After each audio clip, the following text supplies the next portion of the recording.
স্বাস্থ্য ভবন থেকে বাস ছাড়ল গন্তব্য কালীঘাট। 30 জন জুনিয়র চিকিৎসক তারা ইতিমধ্যেই রওনা হয়ে গিয়েছেন কালীঘাটের উদ্দেশ্যে এবং সেখানেই মুখ্যমন্ত্রী মমতা বন্দ্যোপাধ্যায়ের সঙ্গে বৈঠক।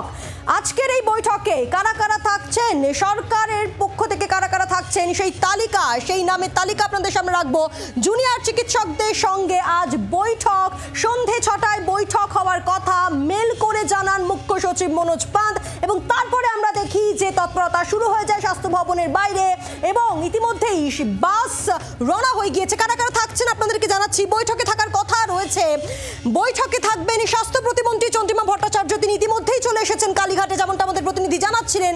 একই সঙ্গে আজকের এই বৈঠকে থাকবেন মুখ্যমন্ত্রী মমতা বন্দ্যোপাধ্যায়, থাকবেন মুখ্য সচিব, স্বরাষ্ট্র সচিব। বৈঠকে থাকার কথা রয়েছে রাজ্য পুলিশের ডিজিরও, অর্থাৎ একদিকে স্বাস্থ্য প্রতিমন্ত্রী চন্দ্রিমা ভট্টাচার্য এবং থাকছেন রাজ্য পুলিশের ডিজি, থাকছেন স্বরাষ্ট্র সচিব, থাকছেন মুখ্য সচিব, থাকছেন এবং মুখ্যমন্ত্রী মমতা বন্দ্যোপাধ্যায়ের উপস্থিতিতেই এই বৈঠক হতে চলেছে। প্রবীর চক্রবর্তী রয়েছেন আমাদের সঙ্গে টেলিফোনের প্রতিনিধি। প্রবীর, কারা কারা থাকছেন সেই তালিকা আমরা ইতিমধ্যেই তুলে ধরলাম।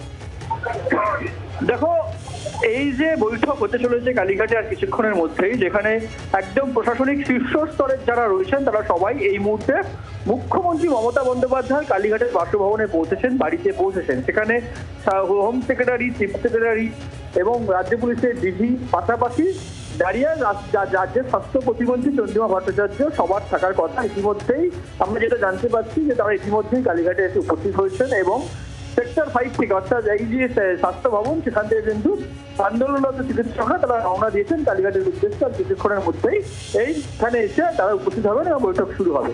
এবং যখন বৈঠক হবে তখন দেখতে পাচ্ছি যে এখন একটা দুর্যোগপূর্ণ আবহাওয়ায় প্রচন্ড বৃষ্টি হচ্ছে এবং সেই বৃষ্টির মধ্যেই এই বৈঠক। মনে করা হচ্ছে যে এই যে আরজি করকে কেন্দ্র করে যে কর্মবিরতি এবং সেই কর্মবিরতি যে আন্দোলন স্বাস্থ্য ভবনের সামনে, কখনো লালবাজারের সামনে, মুখ্যমন্ত্রী বারবার অনুরোধ করেছেন, আবেদন করেছেন, রাজ্য সরকারের তরফ থেকে বারবার আবেদন করা হয়েছে, দুবার বৈঠকে বসার কথা বলা হয়েছে। একদিন আমরা দেখেছি মুখ্যমন্ত্রী নিজে বসে দিলেন টানা 2 ঘন্টা, তারপরে ছাত্ররা বিভিন্ন। এই মুহূর্তে বৈঠক শুরু হওয়ার দিকে তাকিয়ে রয়েছে সব মহল। বাংলার আওয়াজ, বাঙালির আবেগ, জি 24 ঘন্টা।